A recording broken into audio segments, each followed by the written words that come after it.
ফিরছেন অধিনায়ক মহেন্দ্র সিং ধোনি। চেন্নাই সুপার কিংসের কোচ স্টিফেন ফ্লেমিং জানিয়েছেন ঋতুরাজ গায়কোয়াড় চোটের কারণে খেলতে পারবেন না। কনুইয়ের চোটের কারণে গোটা আইপিএল থেকেই বাদ তিনি। সেই জায়গায় চেন্নাইকে নেতৃত্ব দেবেন ধোনি। 30শে মার্চ রাজস্থান রয়্যালসের বিরুদ্ধে খেলতে গিয়ে জফরা আর্চারের বল ঋতুরাজের কনুইয়ে লেগেছিল। সেই চোটেই পুরো আইপিএল থেকে বাদ পড়লেন তিনি। তার জায়গায় চেন্নাইয়ের অধিনায়ক হিসেবে ফেরানো হলো অভিজ্ঞ ধোনিকে। চেন্নাইকে 5 বার আইপিএল জিতিয়েছেন তিনি। সেই অধিনায়ককেই আবার ফেরালো চেন্নাই।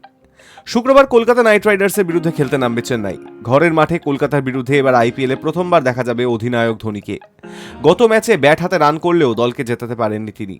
এবার অধিনায়ক হিসেবে দায়িত্ব বাড়ল তার। দেশকে সব ধরনের আইসিসি ট্রফি জেতানো অধিনায়ক 43 বছর বয়সে নেতৃত্ব দেবেন চেন্নাইকে।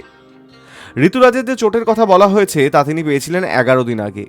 এর মাঝে দিল্লি ক্যাপিটালস এবং পাঞ্জাবের কিংসের বিরুদ্ধে খেলেছে চেন্নাই। অর্থাৎ চোট নিয়েই খেলেছিলেন ঋতুরাজ।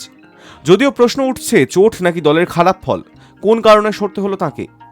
2022 সালে নেতৃত্ব থেকে সরে গিয়েছিলেন ধোনি। সেই সময় রবীন্দ্র জাডেজাকে অধিনায়ক করা হয়েছিল, কিন্তু মরশুমের মাঝে ফেরানো হয়েছিল অধিনায়ক ধোনিকে। দলের খারাপ ফল সেবারে কারণ ছিল জাডেজাকে সরিয়ে দেওয়ার। যদিও বলা হয়েছিল ভারতীয় অলরাউন্ডার নিজেই নেতৃত্ব থেকে সরে গিয়েছিলেন নিজের খেলায় মন দেবেন বলে। নেতৃত্ব থেকে সরে যাওয়ার পর চোটের কারণে জাডেজা সেবার আর খেলতে পারেননি। Hi news network.